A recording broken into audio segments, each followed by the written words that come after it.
welcome back. We're gonna watch The Myth of the Job Creator by How Money Works.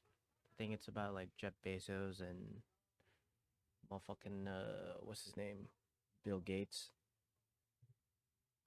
Should With the be Daily should be an Upside, interesting a watch. free business and finance newsletter. Check out the link in the description to learn more.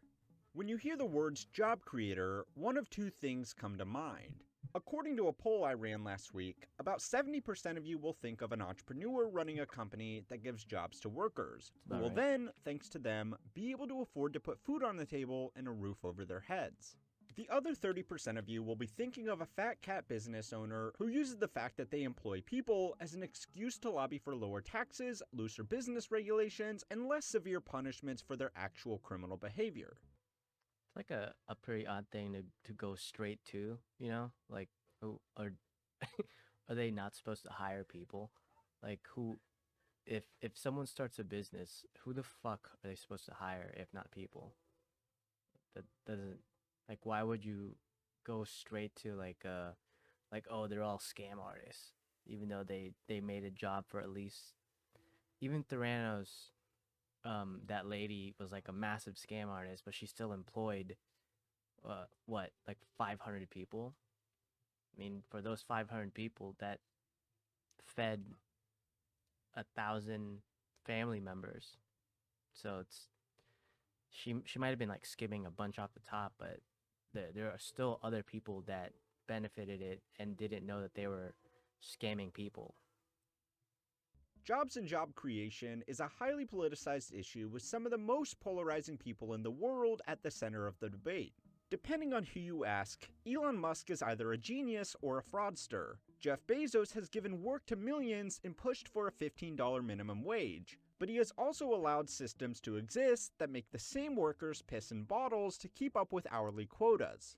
Both sides of the aisle have created a myth of what a job creator is, and both of them are kind of wrong. Rich business Like, is Jeff Bezos going to every company and being like, "Yo, you need to piss in a bottle," or is that up to the local manager that's dealing with those people? If they can't meet the quota, they can't meet the quota. They need to go and tell them that they're, need to hire more people. Like, what are they telling people to piss in bottles? Like, I think people are too scared to get fired, and that's a whole separate issue. Not that the person that created the company is trying to benefit by making these people not, you know, be able to use the bathroom. That I think that's not really the same issue here. owners and the companies that they run do indeed employ people and provide financial stability to most Americans who rely on a salary to support themselves and their families. On the opposite side of the same coin, they only do that because they really need to. Given the opportunity, they would prefer to be job destroyers, but a variety of factors are making that impossible, for now. There is another level to this argument that most people ignore as well, which is, do we really even want more jobs? If you have watched my video on staff I don't. loyalty, the 3-day work week, or bullshit jobs, you might realize that work for the sake of work isn't something that should be encouraged. So, If if like if we're productive enough to be able to do the same things, if one person now can do what 100 people could do in the 40s, then that one person should be paid 40 times the equivalent of what someone was being paid before, right? But then that means that there's less people that can work. But since the population is going to increase regardless of how many jobs we're able to give people, then that's when other government services need to be created and put into effect to offset where we're going in the world, which is increased productivity per person. There, there's no going back to needing 50 people to do a specific job, right? We're getting so productive and our technology is getting so advanced that one person can can functionally do what a whole warehouse could do before.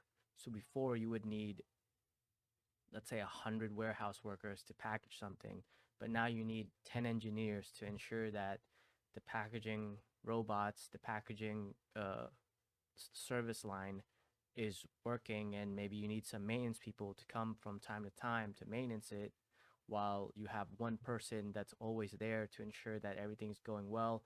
Someone else is like, off duty and they're on call. But now you have maybe 20 people instead of 100 people that needs to do the job. And out of those 20 people, only 3 people need to work for the whole day. So you have 17 other people on call waiting. So what the fuck are those 80 other people supposed to do? And then everyone's like, oh, you should go work, fine, like try harder to go and get a job. Why? When we're equally as productive, we can't get any more productive, because then you get to a point where there's 20 people out of those 100 people that are doing work, and everyone else is kind of like loitering about, being as slow as possible because they can't be utilized as effectively. They can't be as productive. You can't have 100 people be 100% productive when you only need 20 people's production at a given time. Those other 80 people they're simply not going to be able to do anything, because we're just getting to that point where our technology is just too advanced. To see what value job creators really bring to society, it's time to learn how money works, which was made possible this week by the Daily Upside. Hell yeah, the Daily brother. Upside is a banker who quit after nearly a decade on Wall Street to start the venture. The Daily Upside provides articles that are clear, concise, and creating financial strategies here on my channel. More in tune you will be with the world around you if you switch out 5 minutes of scrolling through Instagram with 5 minutes of reading through a high-quality description below. The SBA reported that there were 31.7 million registered small businesses in America as of July of 2021. Of those 31.7 million, 25.7 million, or over 80%, had no employees whatsoever. Small businesses make up 99.9% of all businesses in the States, and what this shows is that giving out jobs is difficult for most businesses. The first obstacle is, of course, the direct cost of employing someone. A full-time employee that is just getting a minimum wage will still cost a business $15,000 to $30,000 per year, depending on the state that they operate in. The second obstacle is the red tape of legally hiring someone. Most business owners would need to hire the help of an accountant to make sure that wages, taxes, and insurance are all being paid for properly for the sake of the business and the employee. This adds significant additional headaches and expenses. The third obstacle is that employees are very unpredictable. A small business could invest lots of money into training a new staff member just to have them quit once they are at a point where they are worth the investment. Yeah, I mean, it kind of sucks, right? Because right now everyone is saying, once you've worked for like 2 to 3 years at a company, you should go look for a different job or ask your company for more money. But sometimes your company just simply cannot give you more money, right? Like their margins are tight enough, they just can't give you more money. But then there's another company that is willing to give you more money. So now you leave these people. You have to go back and do the whole process of hiring someone and training them and doing all this. And then they eventually have to pay out if they want like a quality worker that they've trained before with the same experience, or they have to restart. And let's say that you're getting paid 60 and you want 80, and they're like, we don't know where to find that 20 grand. But then once you quit and they have to hire someone else, they go and find that 20 grand, but then that 20 grand comes off someone else's pocket. Either that's from profit that they didn't want to let go, or that could potentially be a different worker that's not as productive as this one individual that they're going to have to hire. So the money has to come from somewhere. I mean, most of the times, a company might just be straight out greedy, but some other times that company might also have a very valid reason of why they cannot just simply give you a raise. These three reasons are why small business owners simply choose to do the work themselves. So for now, let's just focus on the large companies. The businesses with over 500 employees on their payroll. These are the businesses that are normally at the center of the debate about the role of a job creator anyway. The same obstacles exist for these companies as well, but given their size, there is no way around employing people. Amazon is investing billions of dollars into systems to reduce their dependency on labor in their supply chain. They are even experimenting with the idea of completely unmanned store locations. Other companies are pursuing self-driving cars which have the potential to replace bus, taxi, and truck drivers. So why are these job creators trying so hard to get rid of jobs? Most people assume that In Japan, those workerless stores are like pretty popular because they have like a pretty trusting community over there where your account for that store is linked to your phone. So when you go in, um, the wrapper has like a packaging that gets scanned as you're walking out the door, and then they automatically charge it to your account that's on your phone, or that's on the web. And now that's being brought into America, and that's why you saw Amazon buying Whole Foods and trying to make their own Amazon stores, because that's what they want to go into. Because all you need is an engineer, cameras, and all that shit. But the it's gonna endgame save of them a this bunch of automation money. research It's is to gonna take get out a rid lot of of the jobs. expense involved in hiring. Because eventually Walmart's going to want to do that. Target's going to want to do that. Once they see those profit margins going up higher and having to employ less people, that means less insurance, and that means less training and more money for them in, in the margin side. So that means people need to go find other work, and where are they going to work if the places that they were going to work before are being overtaken by software and hardware? Where are they supposed to go? If you don't have a field that's easily accessed, such as being what are those fucking people called? A cashier. If you can't be a cashier somewhere, or a stocker, things that are like, that you don't need that's easily accessible for anyone, whether you're old or young, then where are those older young people supposed to go? Like, you want them to go to school, then you want them to rack up more debt, if they weren't going to school in the first place because of like money problems. Where are they supposed to go anyway? And then everyone's bitching like, oh, all these people, like, they're lazy, they're not working, they're uninspired. Like, maybe there's no fucking jobs, bro.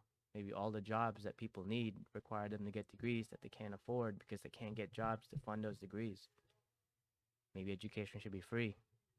Workers. If you replace a worker with a robot, you eliminate a salary and save the company thousands of dollars every year. The problem is that these robots can cost millions of dollars to install, and many of these companies have already spent billions on research without yet replacing a single job. The goal for a lot of these businesses is actually to get rid of the unpredictability of workers and to put the money towards a capital asset rather than an ongoing expense. If you pay $1 million for a new piece of equipment, you still have $1 million in assets on the balance sheet. It's just been transferred from cash to equipment. This equipment will have a tax-deductible depreciation schedule and return predictable performance over its operating life. If you spend $1 million on salaries, then that's all an expense, which means that the value is going to the workers, not being kept in the business. Investors would obviously prefer the former option, even if it's not necessarily the best financial decision. Okay, so maybe the almighty job creators are unwitting heroes, but that shouldn't really matter, should it? Whether they like it or not, these people have built companies that are employing tens of thousands of people. Well, okay, but is that always a good thing? I know he would have never expected this, but Van Cram's comment in my recent community post was actually very insightful. I will use a more community-friendly example, but the same point applied. If I go to a shop and make a mess, someone will need to be paid to clean that up. That is a job that is being created. If I vandalize City Hall, then the local government will pay a contractor to remove the graffiti and maybe pay for a security guard to make sure it doesn't happen again. That is a job being created.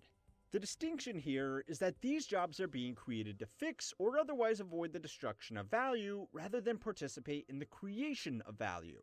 Economists call this the broken window fallacy. David Graeber, an anthropologist and author of the book Bullshit Jobs, would call this type of work duct taping. No matter the label, I think that we can all agree that we would all be better off if these jobs weren't needed. There are certain companies in America today. You 100%, like, no matter what you do or what you plan on doing, you 100% want less people working, all right? Because the less it's gonna be painful to get there, because this puts a lot more people in poverty. But the more the more people can realize how awful it is to have to depend on a job and compete just for your workers to be inefficient.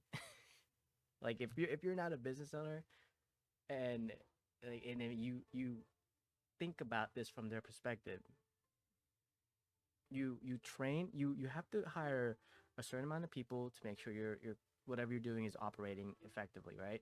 But then you go through a list of candidates and you hope that you get like good candidates, but like you said, people are unpredictable. And you hire a set amount of people because that's what you think your operating needs are. And then out of those, and that's you assuming a certain amount of efficiency between each candidate. Let's say 75% efficiency in each candidate. One person could be working at 125% capacity, and they're super effective and they're great model workers that you want like everywhere.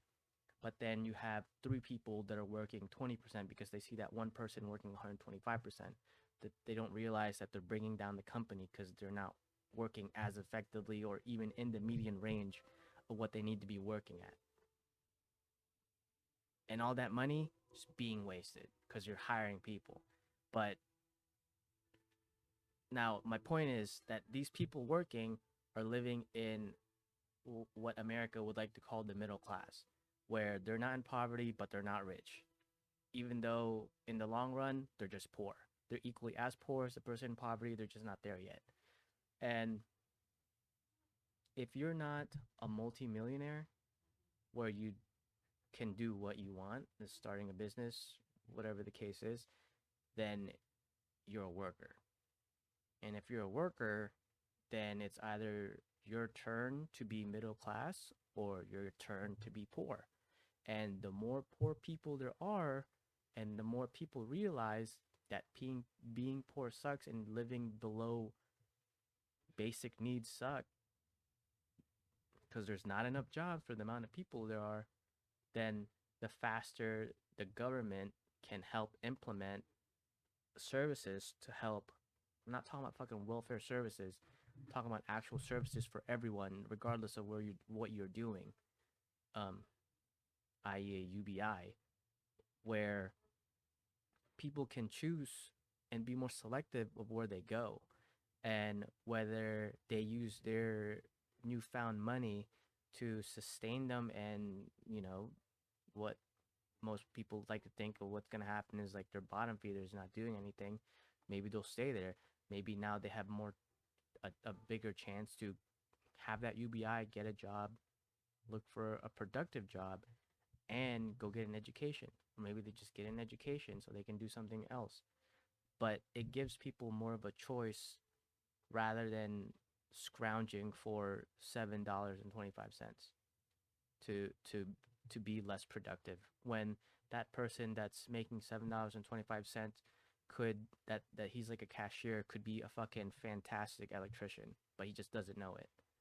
That electrician that um did this because he thought he would make a lot of money at it, and he's kind of shit at his job, might be a fantastic firefighter.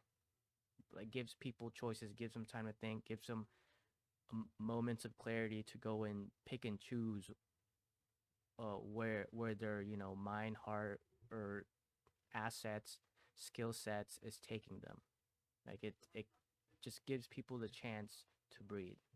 That are creating the same type of jobs. Casino operations, weapons manufacturers, coal mines, and even mercenary outfits will be the first companies to talk about all the jobs that they create. Some of these companies will even use the workers that they employ as direct leverage over the government at entry level. They intentionally spread out their facilities all over the country so that they can threaten to lay off workers if they are not awarded government contracts. Sometimes, the jobs that are better off not existing are harder to spot. My day job is investment banking.